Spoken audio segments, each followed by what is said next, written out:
Do you listen to Seosin? I used to. I haven't listened to any of their newer stuff. You remember like their the self-titled album with the spider on it. Yeah. They got that singer back, Co Forever, and they just wow, put out a new single, and it's pretty good. pretty good. The Mains album's pretty good. The new one. You've been listening to it? Yeah. Nice, dude. It's good. Yeah, I listened to the whole thing yet, but yeah, it's pretty good. Have you listened to 331? I think so. I think I have. I think it's like the 6th song. That one, like, yeah, I think that's like the most classic sounding like main song, or like from the original albums. He's got such a like cool like voice. Like it's like almost country. Yeah, but it's like not quite there, but it's I don't know. And then I started listening to. I think I listened to that song, and then I went back to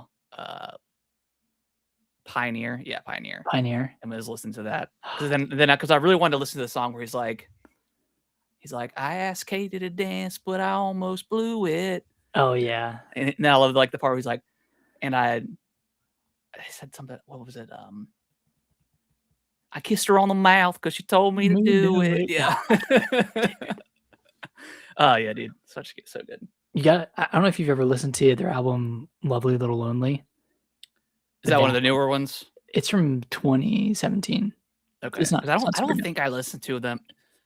I skipped Halloween. I don't think I listened to much of that one. And then there was one a few years ago. I guess they're maybe their last album I listened to. Okay. You need to listen to American Candy and Love the Little Lonely. Okay. Those two are like top tier. Okay. And they're pretty short too, like 30 minutes. Okay, that's cool. We're going to see them next week in Charlotte. Oh, really? Hell yeah. So if you want to... Because their tour just started, right? Yeah, it started a few weeks ago. Okay. Hell yeah. Yeah, if you want to go to Charlotte on a Thursday. See, that's my biggest problem is like all the shows are like, they're never on weekends. Mm-hmm. They're like always during the week. So it's like, it's just hard to go. Yeah. Yeah, because I'm having to like take a half day to drive up to High Point. Yeah. So we can actually get there in time and drop Pierce off. Is this gonna be y'all's first like outing? We did go to the movies on Sunday. Okay. So that was really the first. Well, what'd y'all go see? Project Hail Mary. How was that? Oh, this dude is awesome. Hell yeah. So good. Yeah. Ryan Gosling's just such a cool guy. Yeah. Just a cool guy. Cool guy. All right, we should be live. All right.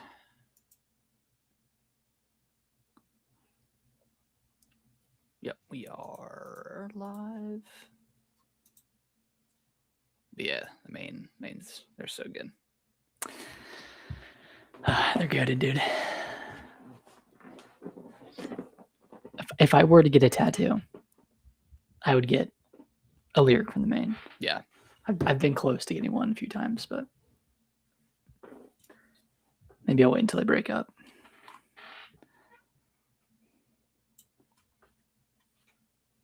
You said wait till they break up? Yeah.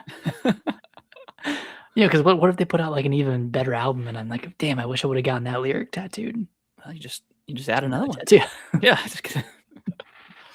Trust me, after you get your if you get one, it's like, all right, what can I do next? Yeah, it's what can you do next? It's like addiction.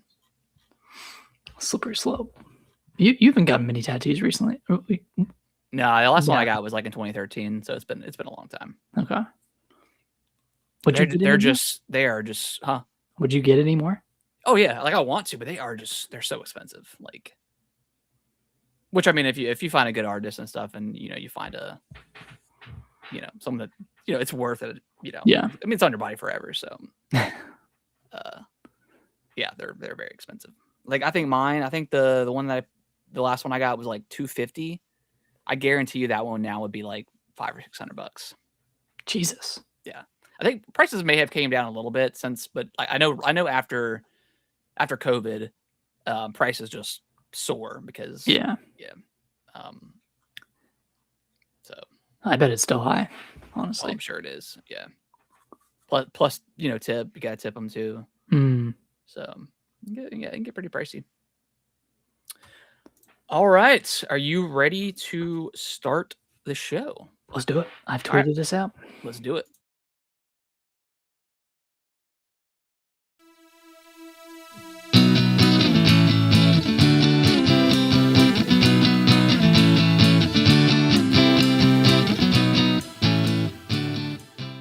What's going on, everybody? Welcome back to another episode of Gaming with the Bros Cast, episode 305. My name is Harrison. I'm joined by brother Nick, as always. Nick, how you doing, buddy, on this terrific Tuesday? Terrific Tuesday.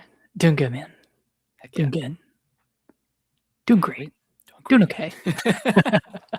I'm barely hanging on. barely hanging on.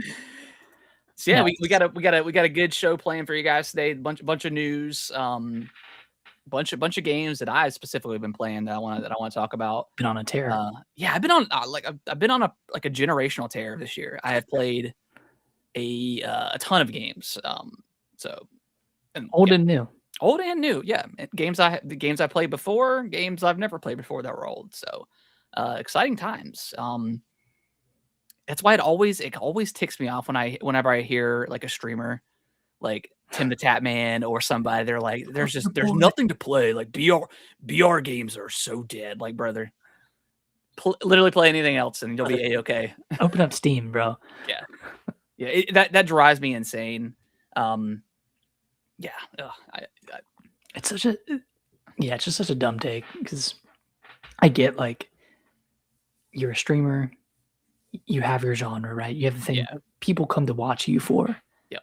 But that doesn't mean that there's not an entire sea of games to play that are outside people of that stream genre. like horror games all the time. Like those are a big one, and if you're not into horror, then I mean I get it, but yeah, slight tangent, but I do feel like streaming culture and not every streamer and not all the time, but they have kind of ruined gaming in a way, just because of takes like that, and then the constant like bitching about like a certain season or something like that, or a game. I've played this game to death. It's so therefore it's a dead game now because I don't enjoy it.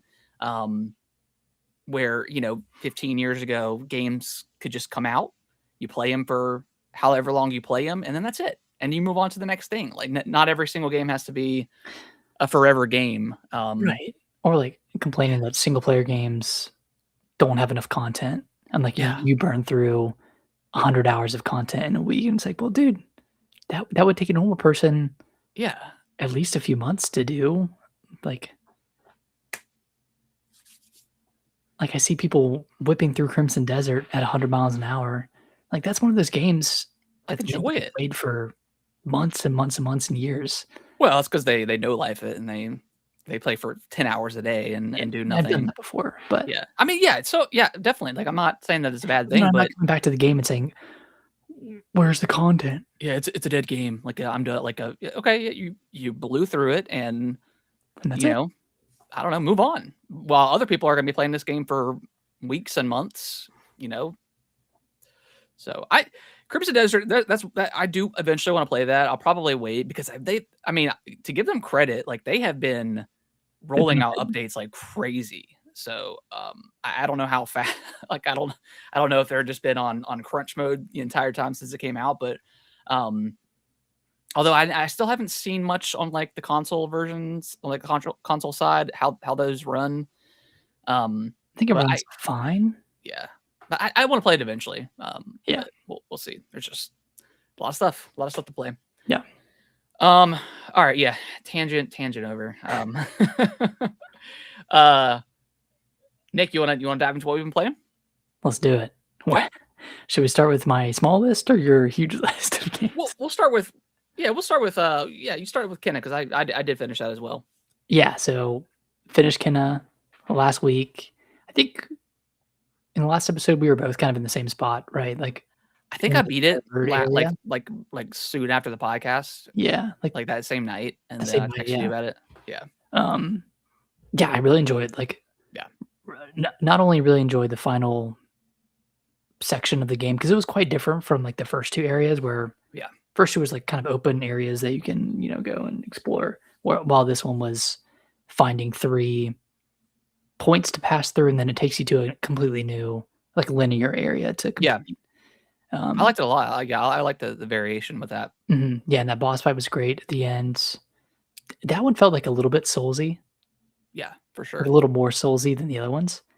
And then the final boss, I mean, it wasn't that hard. I heard like, "Oh, this final boss is so ridiculous." Like, it took me over 100 tries to beat, and, I gave up on the game after that, and, like, it's such Like, it didn't tell me that very long.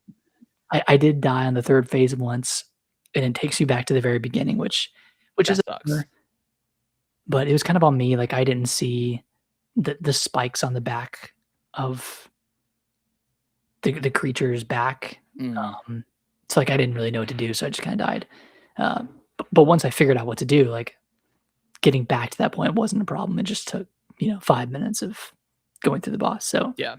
it wasn't too hard.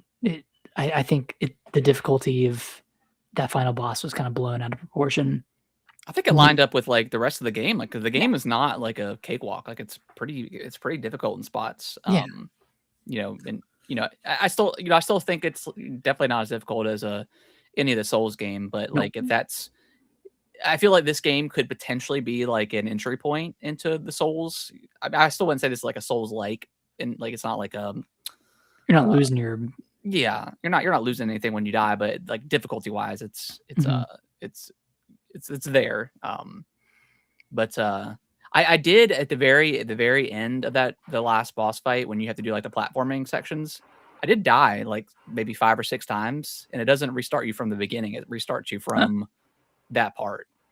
I was I worried about just didn't that. know where to go, like, at some like, a couple Oh, yeah, points. because there's that one where you have to I think you have to jump, Yeah.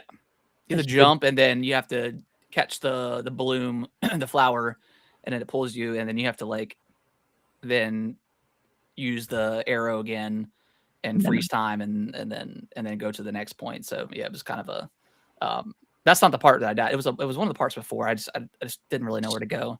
yeah, There is a gnat in my face. Alright, I think it's alright, anyways. yeah, I do this game does have a new game plus as well, so you can carry Yeah. over your abilities to a new game. I do wanna do that at some point. I just don't know if it'll be anytime soon, but Yeah, I don't really have like, I thought about going back and doing some of the like, getting all the rots and all the items and stuff, but I didn't really feel, like, compelled to do that. mm, I think I was just especially ready to move since on to to the next game.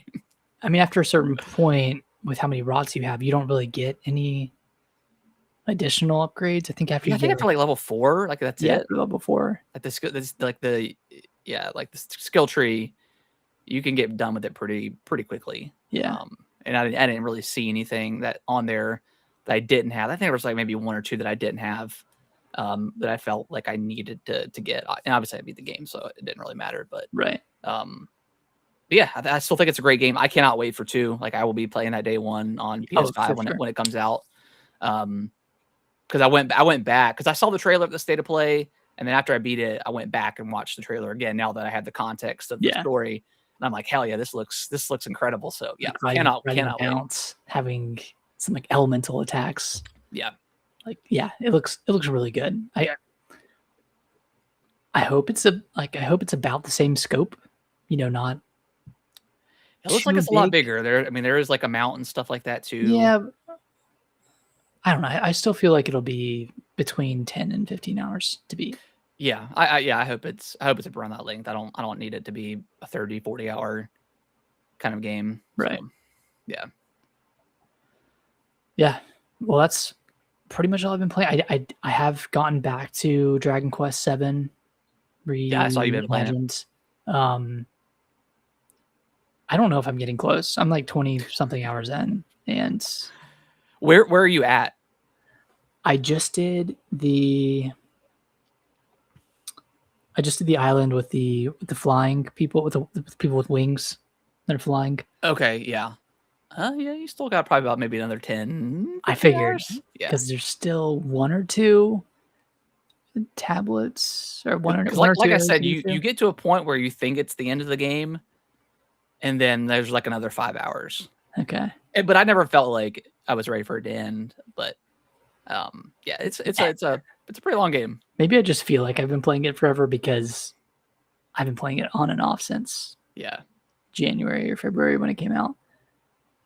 I'll finish it eventually, but and obviously and I don't know if you ever did it, but like turn on like I've turned on auto battling. the Or auto battling and like the exp and stuff like that. Like go ahead and put that on too. yeah, I bumped up the vocation Yeah, experience just because that is so limited. yeah, Yeah, but it's a good game. I mean, I really like it. yeah. It's Yeah. great. It's really good.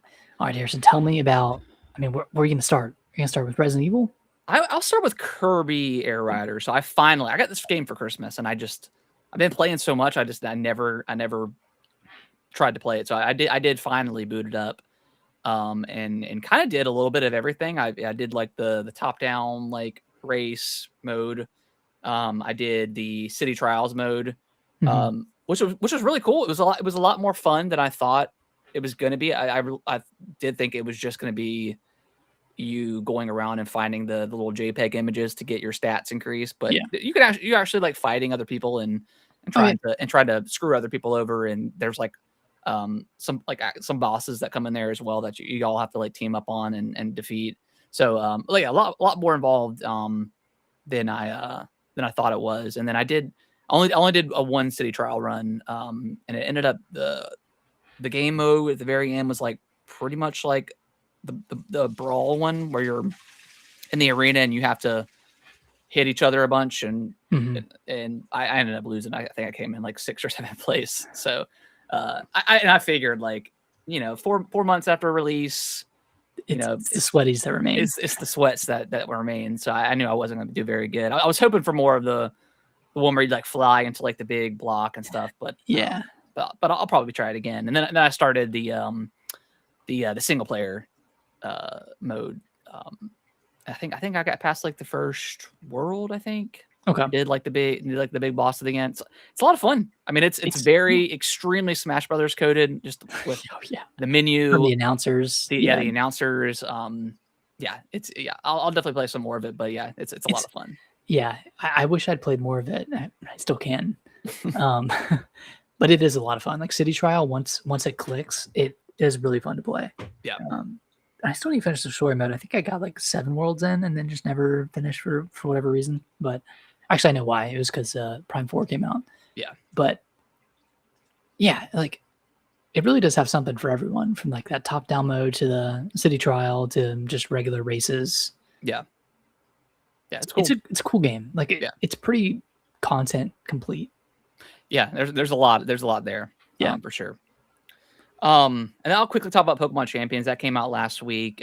Free to play. It really is free to play. Like you don't have to spend a dime. And you get a ton of like points to, because like every 24 hours you can go to the ranch. I can't remember exactly what it's called, but it's like a ranch, and like 8 Pokemon get displayed, and then you can choose from, and then you can either buy them with your points to unlock them for good, or you can just do for free. You could do like a 7-day trial to see how you like them and see how they mesh with pretty cool with your team, which is really cool. And then you can go in and actually purchase them if you want to. And again, these are points that you don't have to pay for. They're just you earn them by battling. Right? You earn them by battling and use those points to also go into like your battle pass, because there's like a free battle pass and stuff that you get, like skin, like hats and stuff like that. And I haven't seen any Pokemon part of the battle pass that isn't the premium one. So I don't think there is, but if you choose to purchase the premium battle pass, which I think is $10 for season 1, and I think it's for like 30 days or something like that. It may be a little bit longer. I'm not quite sure what their seasons are, but it seems like there's a few Pokemon that you can also get on there that are kind of exclusive to the premium pass. Okay. But at the end of the day, like it's just Pokemon battling. Like it's Nothing more, nothing less. Nothing more, nothing less, and boy, is it less because there's no announcer. Um, Just silence?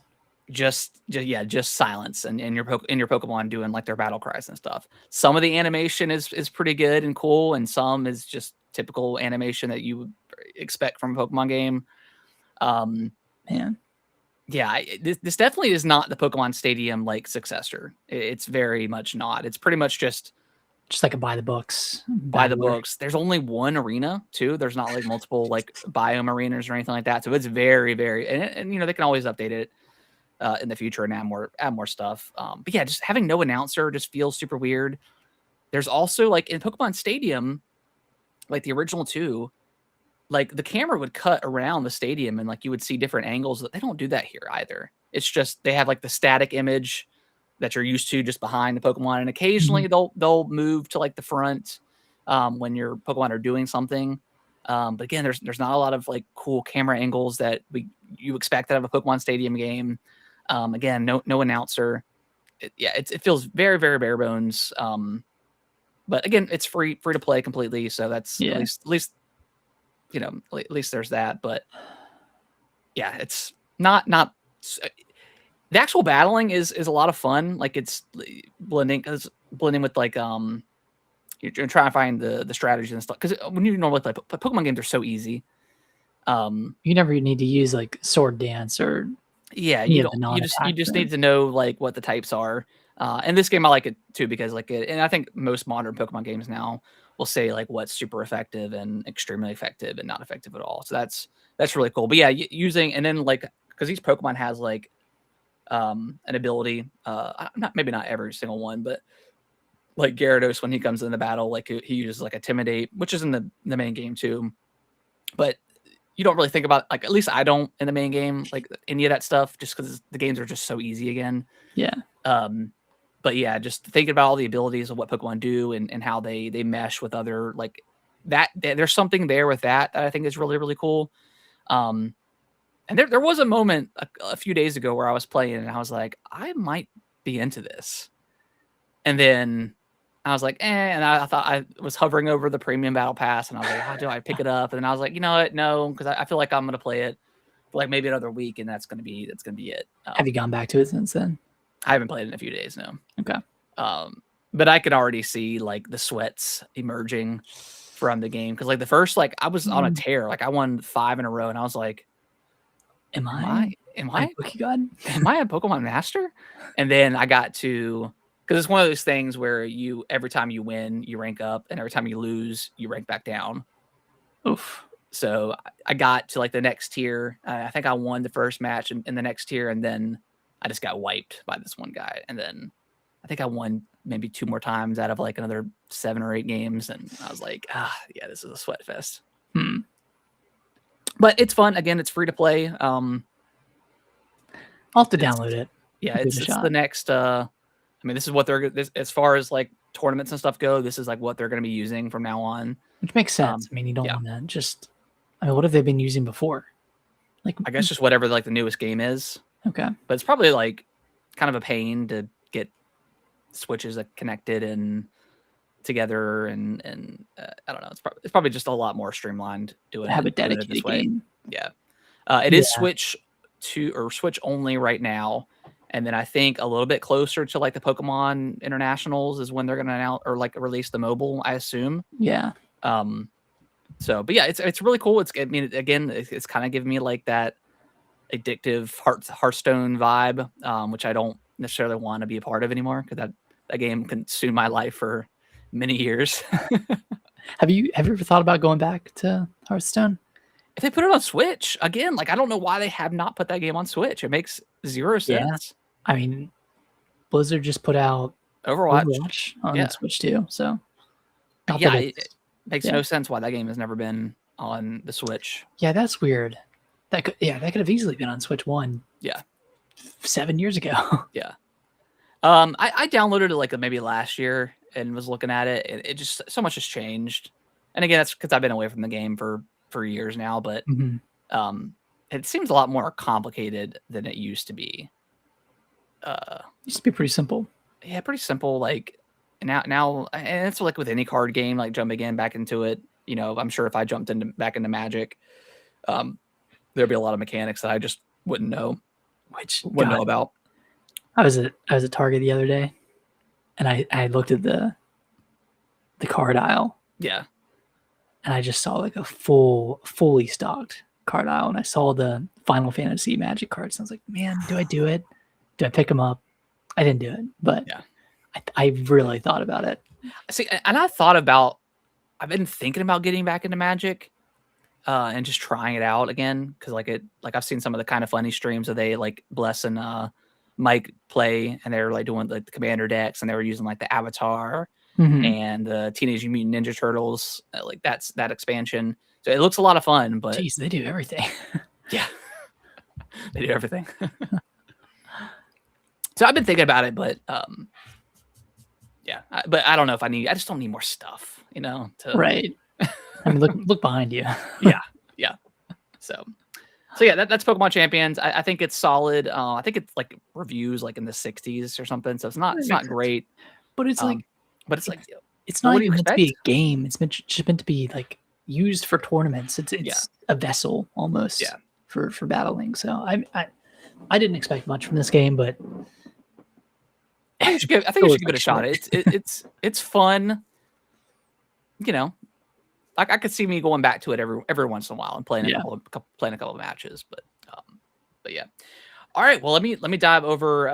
Let's see. We'll start with Resident Evil 0. So I picked that up.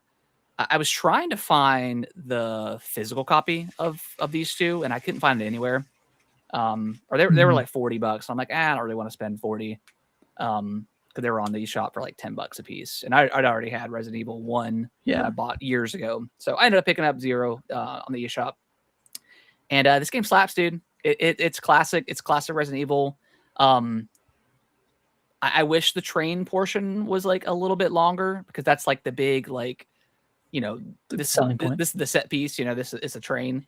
All the train stuff is awesome, and there's something about these games with like the angles that they portray, and like they look like the HD remasters of these two games specifically look so good.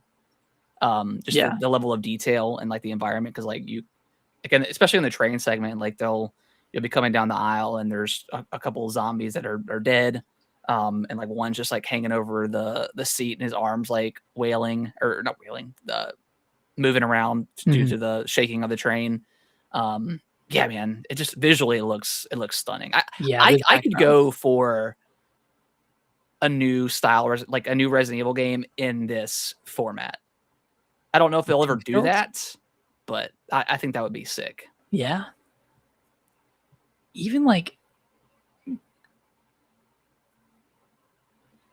if they took an existing game like Resident Evil 4 or Resident Evil, honestly, Resident Evil 7, in that style would be awesome.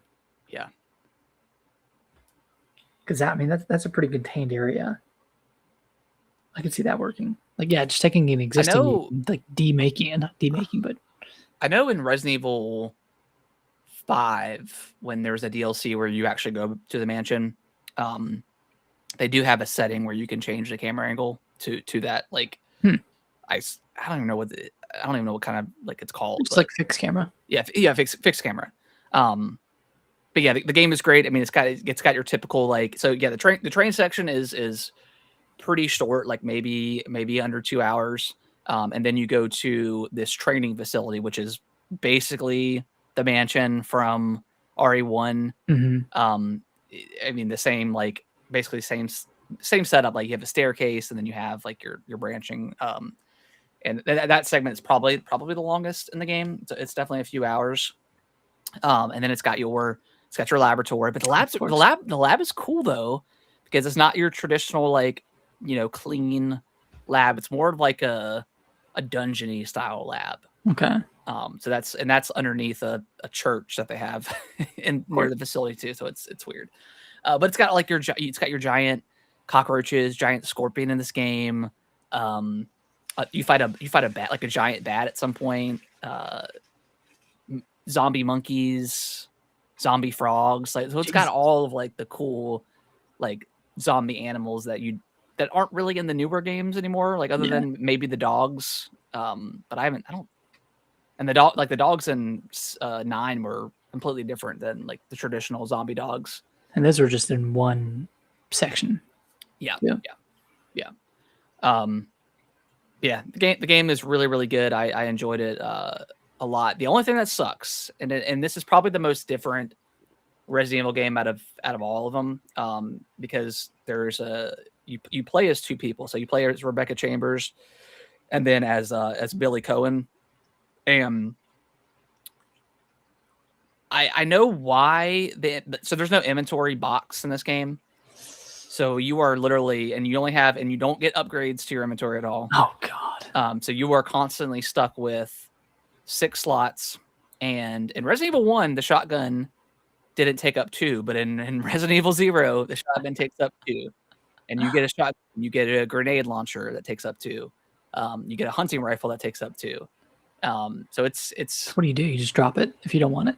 you just have to, well, and see, in this game you can drop it, and dropping it doesn't mean you get rid of it. You can drop it. So you're basically, what you have to do is you have to find like a central point. So luckily, in like the training facility, there's a save, there's a typewriter right beside, or right in the entrance. So you basically just have to dump everything you have right there, and then you're just constantly having to come back and pick up stuff, and That sucks. it sucks. But the way around it a little bit is you have your partner, so you control one character at a time, but you can switch back and forth, like pretty instantly. Because there's definitely portions of the game where they get split up. So you can use that secondary character as like the mule to hold all of your key items and stuff like that. Okay. But you have to, and you can go into like the settings and stuff and choose whether you want them to be idle or attack. So they'll actually attack with you, the zombies, when they're around. I did have to turn that off a couple times because I gave Billy the shotgun to hold, and he just kept firing it, and I was like, dude, this is overkill. Like, and I was playing on casual mode, so I already told you this, Nick, but I literally had like 250 bullets for my handgun. At one time. Like, it's ridiculous. And in this game too, luckily, because the inventory system sucks, that there is a cap to the amount of ammo you can have, but it's a lot. Like, Okay. I think 230 was like the cap for handgun bullets. And I'm not sure what the shotgun was because I never got the max one of those. But yeah, there's no. I think in like the newer Resident Evil games, like it's 30, and then you have to start pick over a new slot, which that also kind of sucks. But yeah, it's cool. And then like you can also, while you're using one character, if you need the other character to move or like push a block or something like that, you take the right stick and use that and like move them that way. So you don't necessarily have to switch if you don't want to, if like it's something real quick. Yeah, this game's good, man. It's a lot of fun. How does it rank amongst the other Resident Evil games? Are we talking like B tier, A tier, S tier situation? I would say probably B tier, and I would say probably A tier if the inventory system did not suck. If they had an actual inventory box, an item box in this game, it would be way better. But yeah, it just stinks because it's funny because like after you do the train section, something happens and all the items that you dumped on the ground just magically appear like after you do the train section, and that's the only time it does it. And there's a couple of items that like you get like a hook shot in this game that you can use. It's pretty cool. Yeah, there's like sections where like there's like a hole in the roof and you can use like the hook shot to go up and explore up there. Eventually, at the end of the game, you find yourself in like I can't remember exactly what the place was called. It's a factory, so it's like the laboratory, the factory, all typical Resident Evil staples. But the factory will eventually get you back to the very beginning of the game. So it's a really cool moment where you're exploring, and then all of a sudden you're back where the train was, and then you can go back, and then theoretically you could go back and go through the whole game again and get any items that you missed or you didn't that's collect. cool. So it never locks you out of not having the items, just because there is like story items that you need, key items that you need in the game. So that was a pretty cool moment.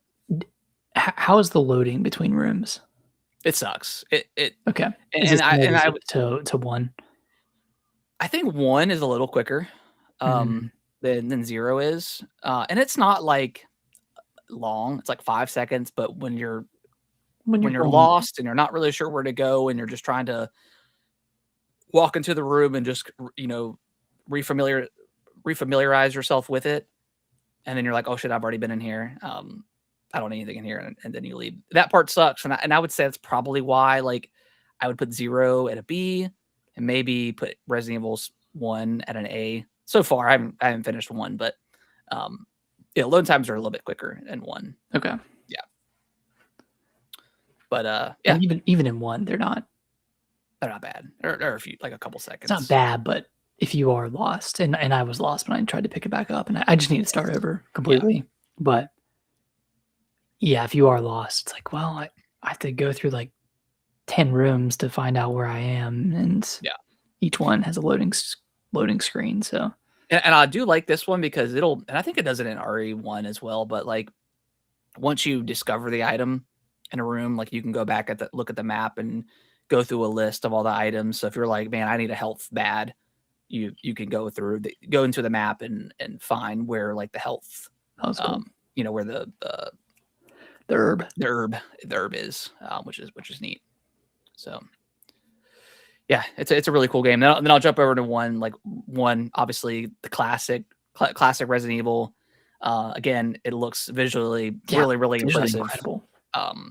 Like, just the ambiance of, like, the mansion with a thunderstorm happening outside, and you can hear, like, the dogs out there, and, like, that's Mhm. such a classic such a classic Resident Evil. Um, yeah, I'm still in the mansion portion. I think I've basically gone to every single room.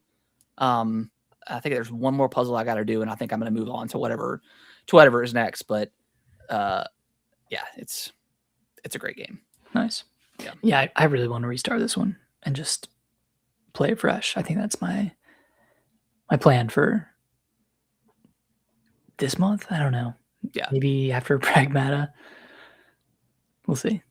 Yeah. Yeah. It's really good. And another, like, crime of, again, I enjoyed the Welcome to Raccoon City Resident Evil movie. But the crime of that movie too was, like, they walk up to the mansion and there's no resistance. There's no dogs or anything like that. There's no chasing. They just walk in. I'm like, that's, like, such an iconic moment from That would this have been game. such an easy win with the fans, but Yeah. But, and it's cool too because, like, at the end of Resident Evil 0, like, after they escape, like, Rebecca they're like, "Oh, that's the mansion. That's where Bravo team is," or whatever it is. So, and she shows up in Resident Evil 1 at some point. There's something happens and, like, you get poisoned or something, and you have to use some serum, and she's there. And I'm like, dang, she just had a very unlucky couple of nights, yeah, because too bad. that would suck to go from all to deal with what she had to deal with in 0, and then immediately into the nightmares of Yeah, of the mansion. brutal. So, yeah, both those games are really really really good. Yeah. But other than that, that is all I have been playing. I did pick up Assassin's Creed Shadows on the Switch too. Jesus. I got it. Well, it was on sale for $28, Yeah, and I had pretty some great. Amazon points, so I ended up getting it for $3. So Can't beat that. yeah, I couldn't. I'm not gonna jump into it. I don't think anytime soon. But I need to get back to it. yeah. So, Yeah. So I have that on standby whenever I'm ready for that. to do that. All right, Nick. Well, let's jump into the news. Do you want to kick it off? I haven't seen this one, but apparently State of Play is rumored for this week. Yeah, I saw it last week. Makes sense. They were I can't remember who was talking about it, but yeah, they're saying there's another State of Play coming this week, which I really enjoyed the last one that Sony Oh, yeah, put last one was together. a banger. Was really really good. Mhm. So I don't know what we would see here. Maybe Maybe Final Fantasy Part 3? Yeah, I was thinking maybe that. Yeah, I Wolverine don't know. trailer? Yeah, I guess another look at Wolverine. Did we see it at the last state of play? No, I think it was one before that. Okay. Probably a final look at Saros. Yeah, yeah. Mina the Hollower release date? Yeah, we still need that. It's crazy. We don't have Spring, I think. spring or summer, right? Yeah, spring or summer. I can't remember. Yeah. Hollow Knight. Oh, the DLC. Yeah. I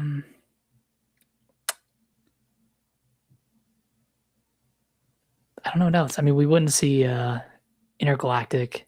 Nah. That's a PS6 game. Yeah, for sure. I mean, nothing from Santa Monica. No, I mean we got to look at that God of War game. Right. We got the 2D God of War that got announced, and then the trilogy remaster or remake. Did you ever go back to the 2D one? No, I didn't. I either. I need to, but yeah.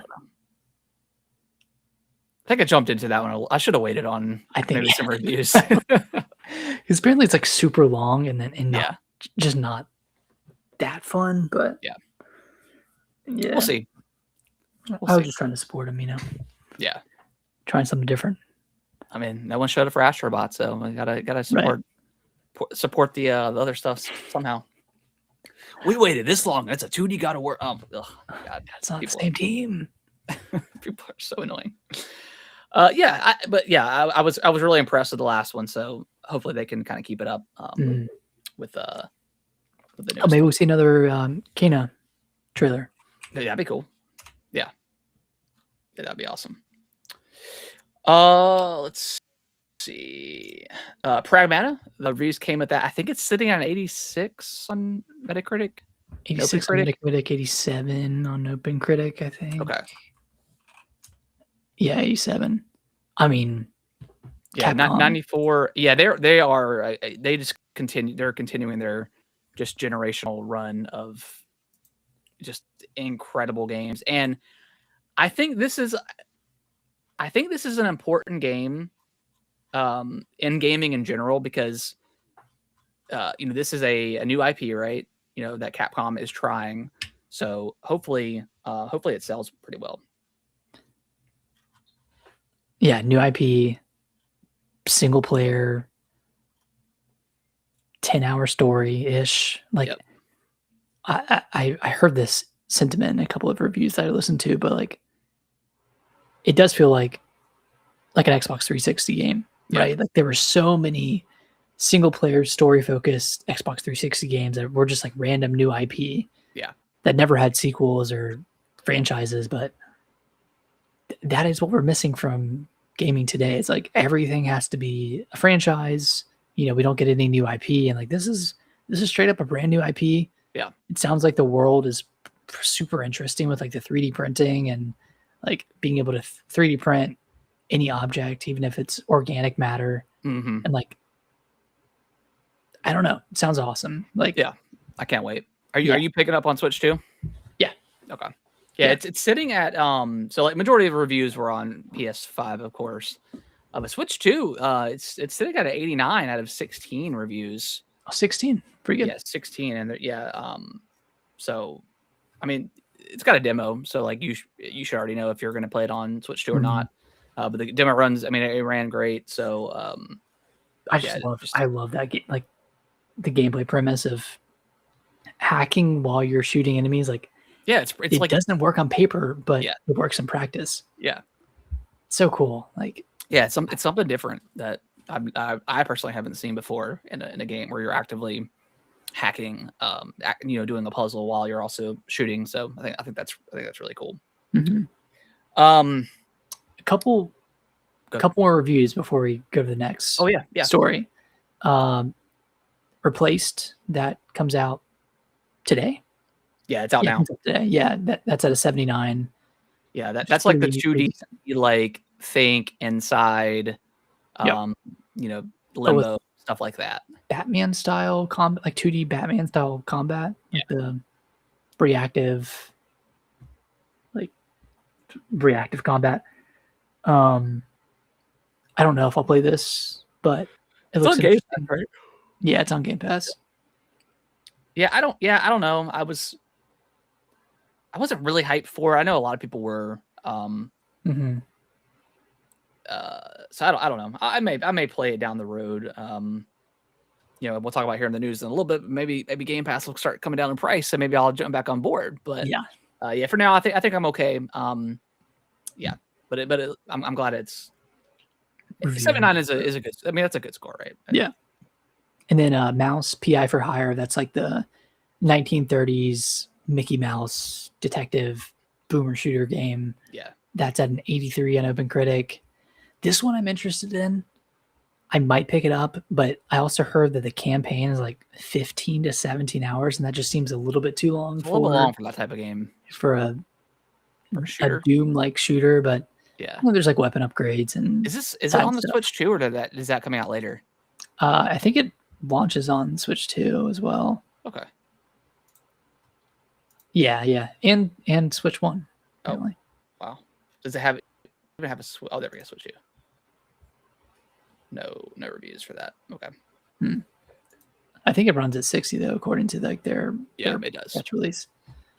So, yeah, I don't know. Maybe I don't know. Maybe if you pick it up or something, but yeah, 15 to 17 hour first person shooter.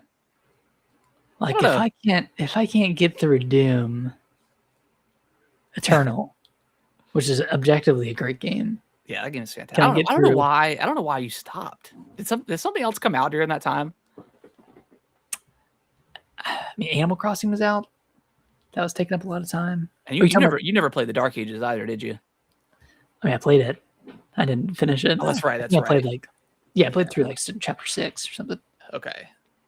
Yeah, I mean, you saw everything that the game had to offer, and I don't think there was any more mechanics after that. Because did you do like the dragon and stuff? Mm-hmm. Were you on okay. Yeah.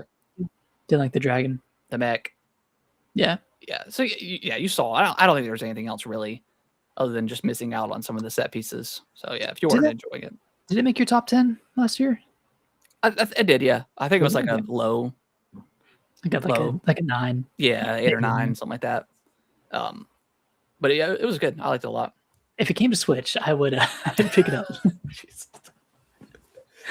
That's how the story goes. If it came to Switch, but that's kind of how it is, right? I mean, you know, I have your copy of, or I did. I think I still have it. Like, yeah, Final Fantasy remake. Like I think I tried. Like I booted it up once on the PS5, and just I wasn't in the mood for that type of game. But as soon as they announced for Switch 2, I'm like, all right, here's my chance, and I fucking love that game. And see, you don't have a leg to stand on because you're still playing it on TV. That is true. It's not like you're even benefiting from. But the Switch 2, you just turn it on and you're just in the game, bro. Like you know what I mean? Has it's got instant boot, right? It's not the same. It's not as instant. Yeah, it's not as instant. Like, bro, you're just getting a worse experience playing on Switch 2 versus PS5. I don't know about that. I mean, I can't talk. I bought it on Switch 2 as well, even after playing it on PS5. So I'll probably get Rebirth as well on Switch 2. if I can transfer my save, that'd be huge. Yeah, I would 100% pick it up. They didn't do that in the first one, did they? No. Yeah, that'd be cool. That'd be cool if they did that. Yeah. All right. Let's move on over to this is also a rumor as well. Xbox was having some sort of something, but it's Xbox first look of Metro 2039 April. That's in 2 days on Thursday. So it's like the first. I guess this game wasn't announced, so this is like a brand new announcement for the next Metro game. Have you ever played a Metro game? I think I tried 20, whatever the most recent one, 2033, 2023, 20 something, whatever. Yeah. Wait, no, Exodus. That's the newest one. I think I tried that one. It was on Game Pass, I think. Yeah. I think I tried it and didn't vibe with it that much. Yeah. That's how I think I tried the very first one. And it was a pretty hardcore like sim game kind of. Yeah. Like where you have to like something about the bullets, like you had to individually like load, but there was like a weird mechanic about it. I remember that, but maybe I remember that incorrectly. But it's a linear game, right? Like it's a single player linear I think game, but so. Well, I it's think just the original one was. I'm not sure about the other ones that they opened up a little bit more. okay. But yeah. From what I remember, it was pretty Linear. hardcore. Yeah. So we got to look at that. So I'll definitely check that out. Mm-hmm. GTA 6, they got a data breach. Hackers got into the game or threatening to, I don't know, reveal stuff. Mm-hmm. Yeah, that's about it. But they haven't revealed anything. I'm sure they're. I don't think they have. Trying to get some money. Yeah, I'm sure they're trying to get something out of We'll see. Rockstar. I mean, if anything, they can just release trailer number 3, and everyone will forget about this data breach if it leads to any leaked information. When do you think we get the next trailer? I don't think it's going to be at any event. Like it's not going to be at a state of play. They're just going to do their own thing. It releases in November. Yes, November. I think July. Yeah, during like, I guess June is like the Summer Games Fest stuff. Yeah, I could see that. How many trailers do they normally put out? Like 4? I think 3 or 4. Okay. Depends on how many times it gets delayed. It's true. I don't think. I think it's coming out this year. I don't think it's going to get more delays. Yeah, I think Fable. Fable. I don't know. Fable's. We'll talk about here in a second, and it's not on our news. But I just thought about it. But I guess we'll talk about it now since I just brought it up. But yeah, Fable. It was rumored that it was delayed to next year. Which makes sense, give the game more time. It's a big staple game for Xbox. Like they need this game to do very well. They want it to do very well, of course. Some people were speculating that they're going to put it out in December, which I just don't think December is a good month to put out a game. Thinking about new games in December. Yeah, I mean that's kind of what Nintendo did last year with Metro Prime. Like they weren't putting it out to die, but putting it out after like the big holiday rush for Christmas and the holidays, and then putting out it's not the greatest. I don't know if Nintendo would do that again going forward. I don't think so. I don't think we'll get a December game this year. But yeah, same thing with Fable. Like I just don't think that's a good idea. Like why not just wait until January or February to put it out? After the new year. But Fable came back and they tweeted it like the actual like Twitter like. We're talking about the game, still coming out, in autumn of this year. So who knows? Who knows what's going on with this game? Yeah, we'll see. I'll believe it when I see it. Yeah, it's very hard to trust anything that comes out of Xbox's studios or Xbox themselves. Yeah, which I guess leads into our next story here about Game Pass. Yeah, so this came from I don't know if you saw this, Nick, but it came from like an internal like. I don't know if it was an email or what, but yeah, Asha Sharma, the new CEO of Xbox, she basically just said Game Pass has become too expensive. That she's right, kind of pricing out the most gamers, and that's I have paid for Xbox Gold into Game Pass for 20 years at this point.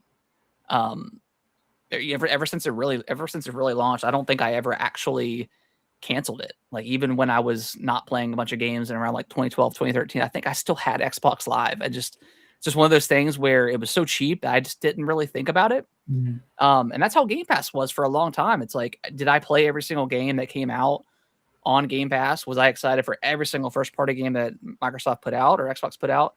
No, but it was still such a value. It's still worth it. That I didn't mind. It was more of a hassle to cancel than anything. And then reestablish the membership and stuff like that. Then I just kept it going because it was passive at that point. Like it didn't really matter. And then when they dropped like the big Halo game or whatever the case is, like yeah, then I'll play it there. But $30, I'm not thinking about that anymore. I'm thinking about, okay, if I'm spending $30 a month, I have to play so many games on Game Pass that are new or some things that I haven't played before to feel like I'm getting my value out of the service. And before I never thought about it that way. Yeah. I still thought it was like the best deal in gaming. And now it's just not being at 30. Yeah. And that's kind of the case with every subscription now. It's like, well, everything is so expensive that you feel like you have to do something to make it worth it, and then the fun is sucked out of it the second you think about getting that monetary benefit from like using your service. Like before, it's like, oh, I would go 2 months without playing any games on Game Pass, but then there would be 1 month when I play 3 new games, or like Eliza P comes out on there, and I'm like, well, that makes the last 3 months of Game Pass worth it alone. Yep. And now it's like, now if you don't play a game in a month, you're kind of questioning everything. Like, why am I even paying for this service? Exactly. Yeah. I mean, that's the way I look at like the other like subscription stuff, like all the movie services and stuff. Like I might pay for a month because I want to watch one TV show and then I just cancel. Yeah. Never thought about Game Pass that way before because it was just such a good value. But yeah, after they increased the price, I was like, I'm good. I'm not paying 30.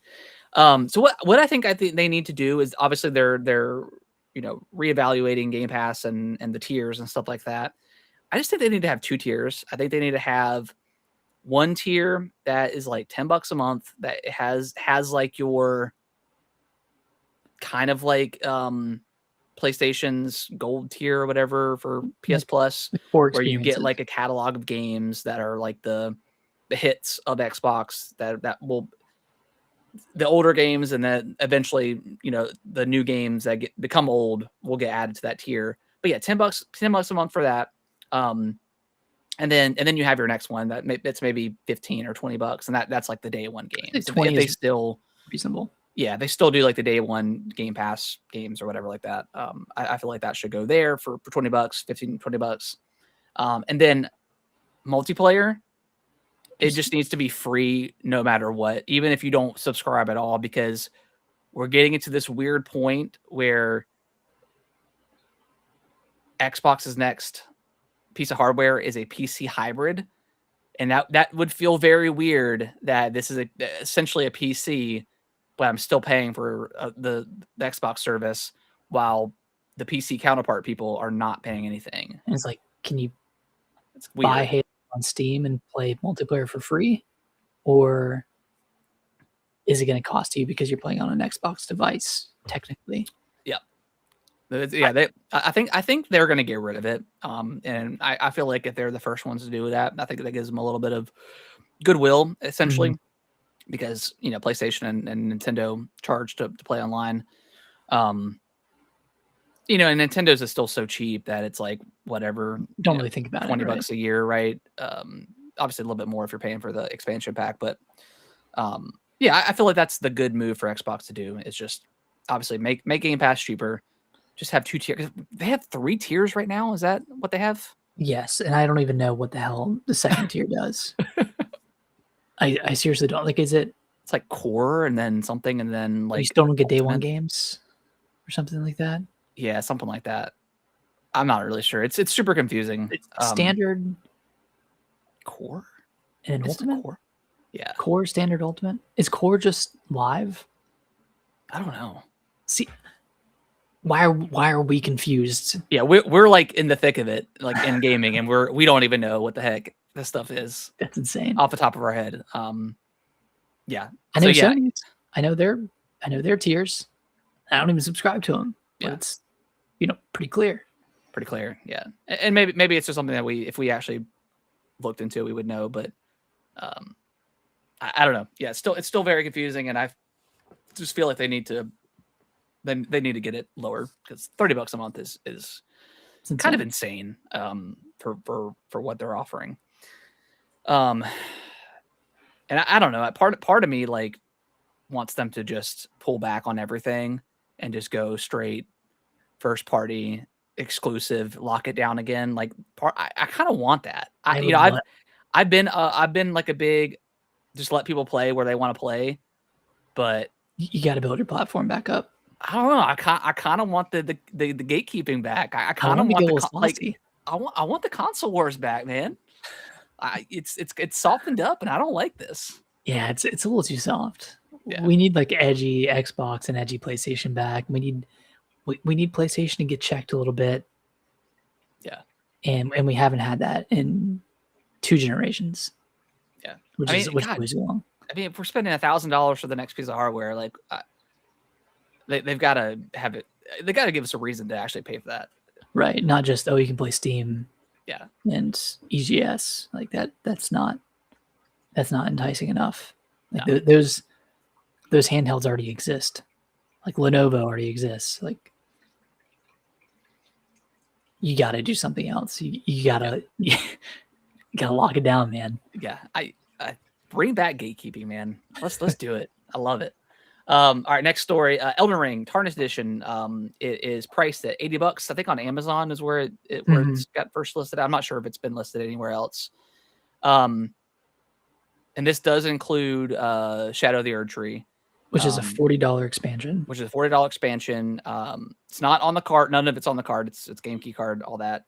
How do you feel about the price? I mean, at $80, I think I'm gonna pass on this game. Yeah. It's a Bandai game, so like they're similar to Ubisoft in a way, in terms of like sales. So this game will be on sale pretty It'll be quickly. $60 within a few months. Yeah. So at that price point, I've already put hundreds of hours into Elden Ring. I think I'm good, not needing to play it immediately. Again, I'll probably pick it up on sale, but yeah. I understand why it's $80, but it should be $60. Even though it should be.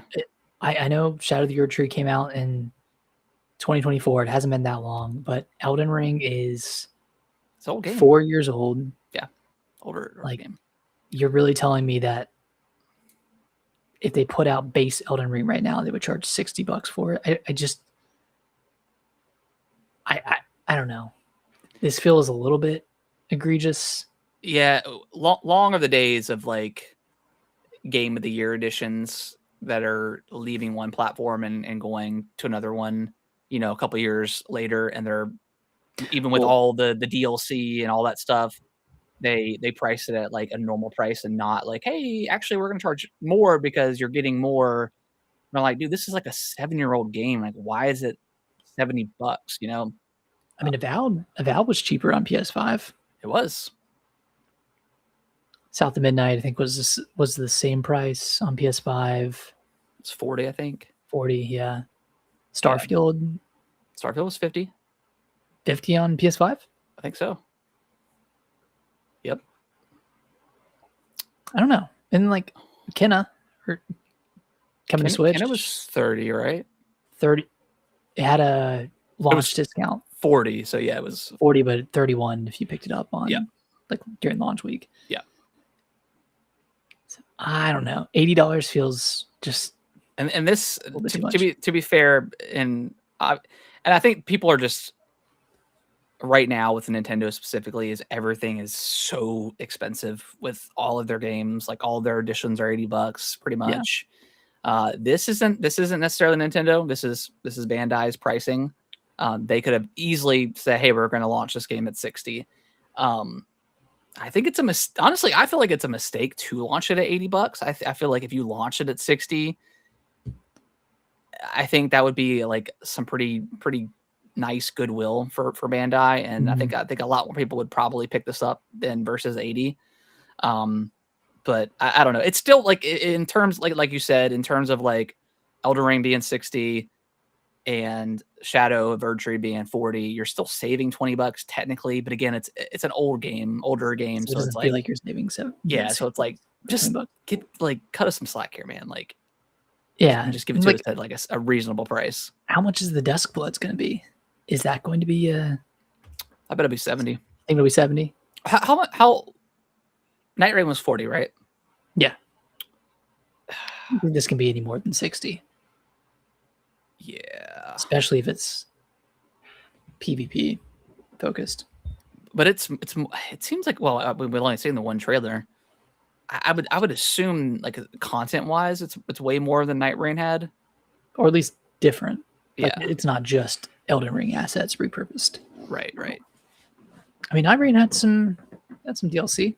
Yeah, for content, but I would expect this one to actually have like more original content than Night Rain had. Yeah, Night Rain felt like an experiment, and just trying to like create something with what they already had, whereas this I mean, from what I've read, like this has been in the works for a very long time. Yeah. I don't know. I mean, because Elden Ring was $60. Yeah. Maybe it's 50. I don't know. It's probably gonna be 70. Probably. I'm just so used to 70 now. It's like, oh my god. And then they're never gonna put out another game on the Switch too, because it's not gonna sell super well if it's $70. Yeah, put it out for like 40 or $50. Like that would be huge. Yeah. That would be. I think I wonder. Like I really like. I just wonder if like ever since like the $70 price thing was became a thing. Like what if what if no one did that and just let games continue to be 60 and how much more they probably would have sold. I don't know. I think there's some sort of psychological effect of seeing a game be $70 versus 60 that just makes it seem like it's twice as expensive. Yeah. Well, seeing that $69.99 price tag. It's like that's close to 100 versus $59.99. Yeah. It's like 60 is 50. Yeah. 70 is 100. Yeah. Basically. It's like, man, I'm spending almost, before it was like, oh, I'm only spending $60 for a game. But now at 70, it's like, geez, I'm almost spending $100. Yeah. On one game. Man, yeah, we've man, like if these consoles are gonna be this expensive, like the game's gotta come down.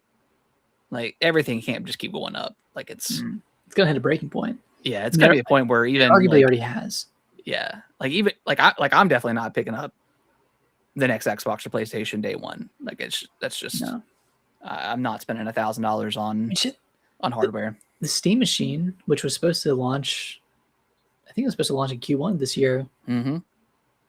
That's going to be probably over $1,000 now with how expensive RAM is. That was supposed to be like a budget, like $500, $600 to be on par with the current consoles, but now everything's gone up. Yeah, I don't know, man. Like, yeah, unless RAM prices come down. And PC parts in general and console parts come down, like we're going to be in the $1,000 console era for the next generation. Yeah, I think I'll just pass on that. I don't think I'm going to do that. Yeah. All right. Amazon Luna, they are scaling back their services. They're essentially getting rid of like. Similar with like Xbox, where you would be technically part of like Ubisoft Plus and some other like stuff like that. Mm-hmm. They are scaling that stuff back, so you're not going to get as much of different services with Luna. I thought initially it was like just canceled, like the service was, but yeah, I think they're trying to lock it down a little bit more. I forgot this was still operational. To be honest. Yeah. That's Google Stadia. That was Google Stadia. One that went out. Down, yeah. Yeah. Luna. I mean, Luna is still streaming. Like you're still streaming, right? It's all streaming games. Yeah, I think so. Because there's not a physical box. No. Or anything. Yeah, I have not had luck with streaming games. Like even with the Portal or my phone. Like it just. Yeah. I still haven't tried my Portal with the PS5 like hardwired in. I need to try it to see. Yeah. But I'm literally like right next to my router. I'm like, why am How much closer can I get? Having issues with this? This is insane. And yeah, I think I tried Luna once or twice, and it worked, but it's not the ideal way to play. You know, I don't really I don't really understand the service, because if you're gaming, like why would you choose to play on the cloud versus just I guess if unless you don't have a console. You don't have to buy a console. Yeah. So yeah. And then so Bloodborne is back in the funniest way possible. Sony announced that it's making an animated Bloodborne movie directed by Jack Skepticeye, which is a YouTuber. Septiceye. I know he was in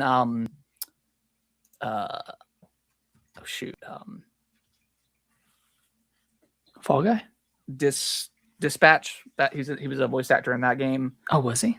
Did he direct Fall Guy? I thought he made like an appearance in it. Okay.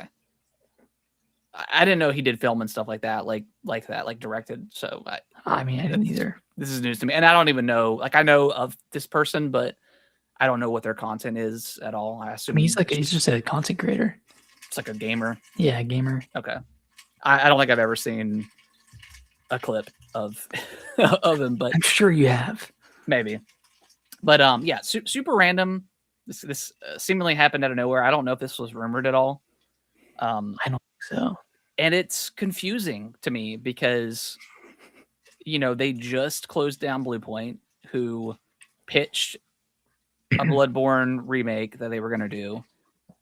FromSoft declined it or denied it. They didn't give like their blessing for it. So Sony did not want to do it for whatever reason, even though they own the Bloodborne IP. So they can't. So they shut down Bluepoint, and now here we are doing a movie, which I know is different than a game, but like, at the same time, it's like, if you're gonna touch Bloodborne, yeah, why not touch it in the right way? Yeah, and not do this weird thing. Like, I'm sure it's gonna be cool. Oh yeah, and I'll watch it. Yeah, for sure. But it feels like a backhanded compliment almost. Yeah, it's very weird. And like Elden Ring, I didn't know they were making an Elden Ring movie. Yeah, and like they had like I just saw like a couple of I saw a couple of clips of like the shoot or whatever. The Shrine of America. Yeah.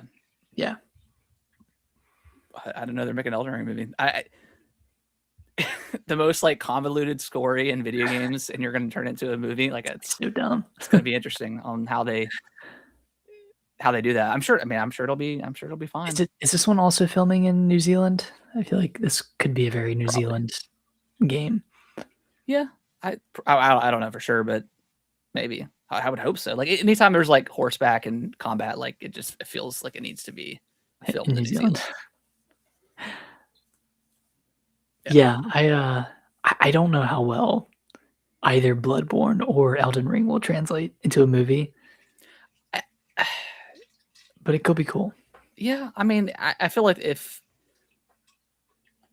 the animated Bloodborne, I think, has a better shot, just because I don't know, just because it's an anime, it's less of a risk, I guess. I don't know. Yeah, but a live action Elden Ring. Live action Elden Ring. Like, who's the main character? You. You are the main character. Yeah, I don't know. Like, how does that even work? Like, because like you're the player, but then there's other like summons. Obviously, they're not going to have that stuff in the movie. It'll just be whatever. But summoning a mimic. Oh yeah, I'm sure they'll have that in there. I don't know. It's weird. It's random. It's confusing, but maybe it's just the story of the gods, but like it's probably the story of. Well, it's probably the story of like because like in like Melania and what's her brother's name? Aren't they like the heart of Elden Ring's story? Like they're like with the rot and stuff like that. Like, yeah, dude, I've played this game 5 times. I still can't tell you the story. No, I have no idea. Yeah, it's a mess. I don't know. Anyways, speaking of New Zealand, Sony has confirmed that the Zelda movie has finished wrapping. So it is done. And it's in post production, so they're going to work on the CGI and stuff like that. But as far as the shooting go, it has been finished. This movie's set to come out May 7th of next year, May 12th, something like that. Almost exactly a year away. Yeah. So we should be getting a trailer, like probably. I would say maybe end of this year. Yeah. What is the percentage chance that this is a good movie? I don't know, man. It seems like they're doing it the right way. They're in New Zealand. They have a young cast. They have a young cast. that aren't well-known actors. They didn't cast Chris Pratt, Yeah, Chris Pratt is not although he in would this have been movie incredible. that we are aware of. What if he was like Navi? Like, hey, what I'm Navi. Yeah. I am gonna say that there is a 65% chance this movie is gonna be good. Like good. I'm gonna go 55. Okay. I think either way, like I'm gonna enjoy it in the same way like I enjoyed the Mario movies. Like they're not I don't great know. films. I don't know, man. I think this one's a bit of a higher risk. Well, of course, of course. I mean, like the Aragon. Like I loved that book growing up, and that movie was kind of dog shit. Like if they disrespect Ocarina of Time or whatever they're adapting as much as Aragon did, I mean that's gonna be soul crushing. Yeah, like Aragon, they skipped stuff in that. I remember that movie. Like they skipped like big plot points in the book. So I don't know. And there were multiple books, and there were going to be multiple movies, right? Yeah, well, yeah, it was based on the first book. Yeah. So they weren't like trying to cram like 3 books worth of stuff, but they just like skip. I think they skip big plot points. Anyways, well, I have hopes. I have high hopes. I think this could go very wrong. Yeah, of course. And I just think they have to. I mean, the acting has to be good. I think the clothing and the costumes and stuff, I think have to be good as well. And it looks like they are. Yeah, so far everything that we've seen, like it looks like it's gonna be it's in good hands, right? But then we're gonna see The Rock as Ganondorf, and no, stop. If The Rock is in this movie, I think it'll bring down the movie at least 10 points. Yeah. I don't know. The Rock is fine, but just keep him away from. I think you need to keep it grounded a little bit. Yeah. And like focus on the relationship between Link and Zelda and not try to cover everything in the Zelda universe in one movie. Like you don't even have to cover all of the races in Ocarina of Time or Breath of the Wild. Like I think you were saying this last week, but like you could just focus on one region. Yeah. Yeah, I hope they don't have this movie move at such a breakneck speed like they do with the Mario movies. And see that's also what I fear is it's not going to give us time to. Like again, like I know we keep talking about New Zealand and Lord of the Rings and stuff like that, but like Lord of the Rings is like such a well-paced movie. Like it feels like obviously it's a 3-hour movie or whatever, but like it feels like there's time to be in the scenes with these characters and be in the environments that these characters are in. Yeah, there's a portion where they're once they've in Lord of the Rings, once they've created the Fellowship, there's the couple of the scenes that kind of go fast where they're traveling across the lands, but I don't want the movie to start and like you starts with Link and then all of a sudden in 10 minutes him and Zelda are on an adventure. Like that's way too fast. Yeah. This movie needs to be at least 2 hours long. It cannot be an hour and a half movie. No, it needs time to breathe for sure. I don't know. You got me nervous. I was good, but now I feel a little bit nervous. Oh, you should be. It's Sony. They're trying to ruin the IP. That's how they do it. Bad will. We'll see. You think we get an "excuse me, princess" line? I feel like that would be funny, and I feel like it would be like not in like obviously like that mannerism of the cartoon, but like just something happened. He's like, "Well, excuse me, princess," or something like that. Like that would bring a chuckle to me. Yeah, I think there's a chance. What are the chances that Link doesn't talk in this movie?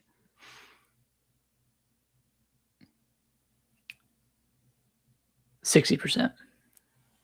You think so? You think they'll make him a mute character? I think they can make that work. like, and maybe not making him like mute, but just making him very stoic and reflective, introspective. But And like Zelda does if more of you're stoic, I feel like you have to have like a deep voice, like something like Geralt from The Witcher. and be a 16-year-old. But like season 1 through 3 Witcher and not 4, where he's talking like every like multiple times during a scene. You're just like, what is this?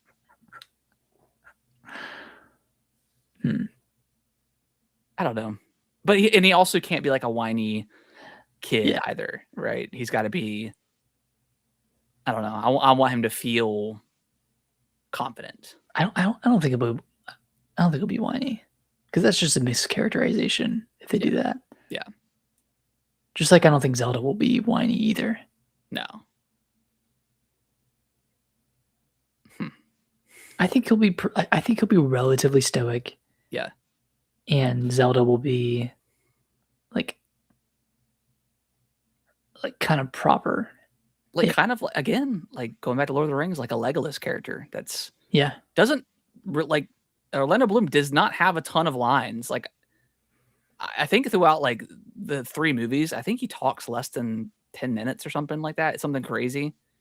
But he's a memorable character. But he's a memorable character and he's a badass and everything he does is so cool. So something like that. And you know, Link's a Hylian, so they're like elf-like, so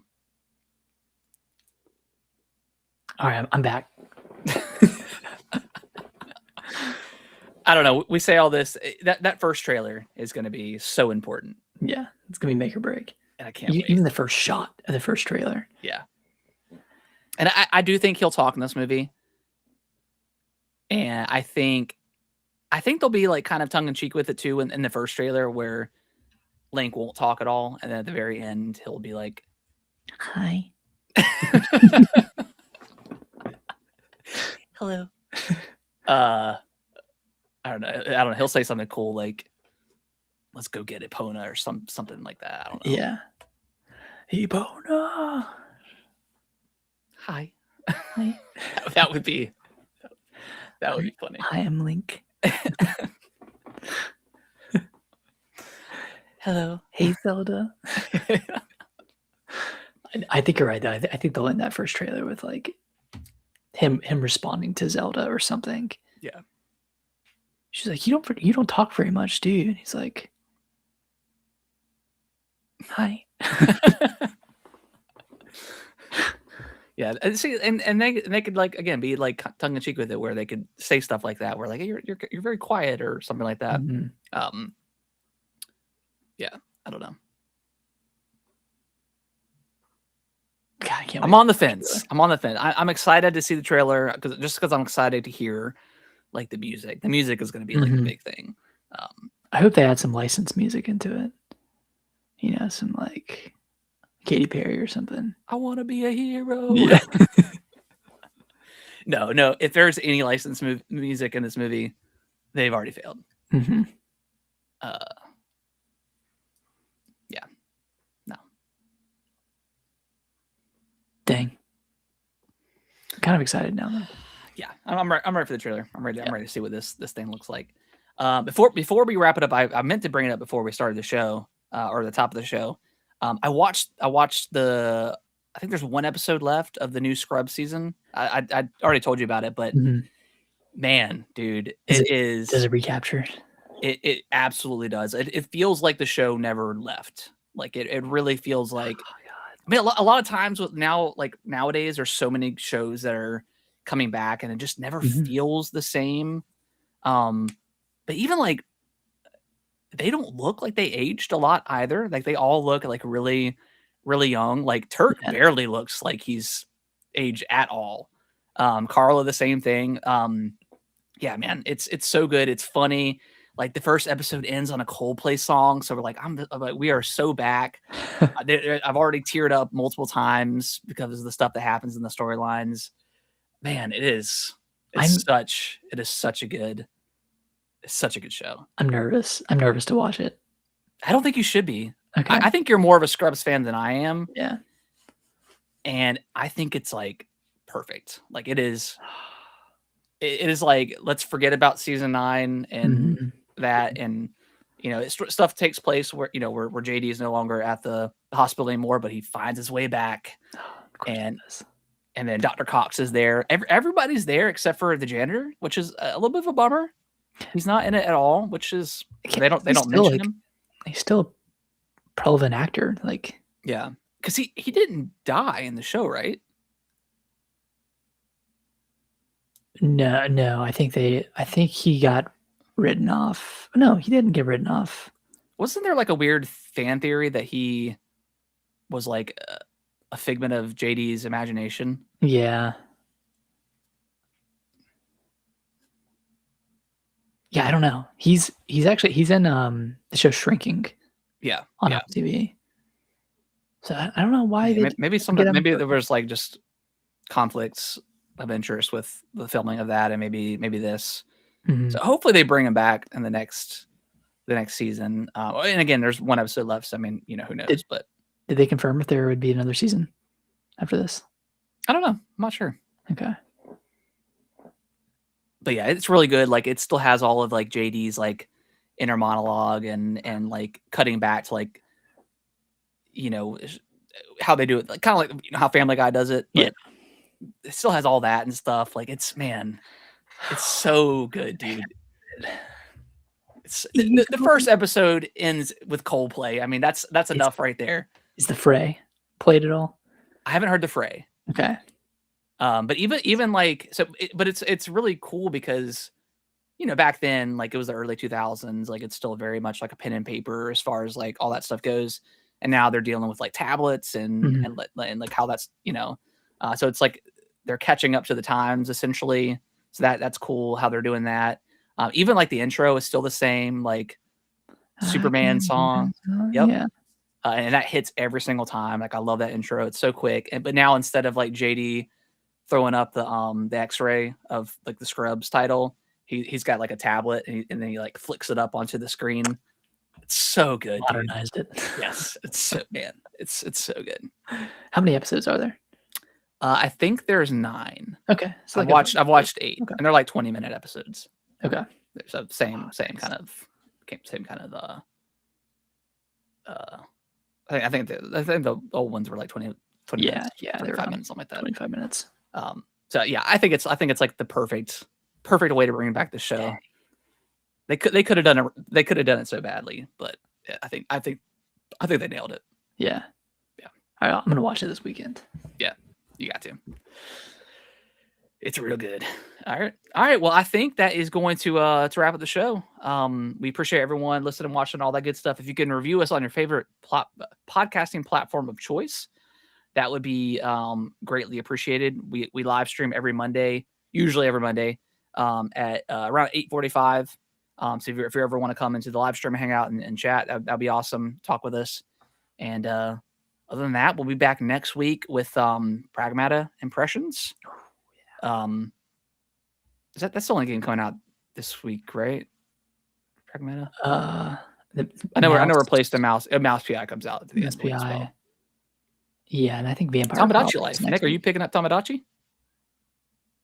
Oh yeah, maybe. Got that voucher. Yeah. What else are you gonna spend that voucher on? That's really the last Switch 1 game, unless I picked up something old. I could use it on that, but at this point, I have every game that I want from Nintendo first party, so yeah, might as well get Tamagotchi Life. Good old Tamagotchi Life. I think I'm gonna pass. I think I mentioned that before. You got your fix. Yeah, I got my fix with the cozy stuff with Pocopia. I did pick up Pocopia the other day and played it just for a few minutes because Kellen was playing. I'm like, man, this game is so good. I hope they add. I do want them to add DLC. Yeah, like a new air, like again, like maybe get some more cities that were in like the original. I bet they will.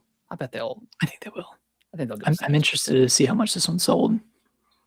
Yeah, we should be getting. Is it May when we get the? Yeah, early May. We'll get everything through March 31st. Yeah, I bet it sold pretty good. That's like At least 4? Yeah, probably 4 million. I bet Switch 2 will be over 20 million at this point. Yeah, exciting times. My favorite time of the year. Good old financials.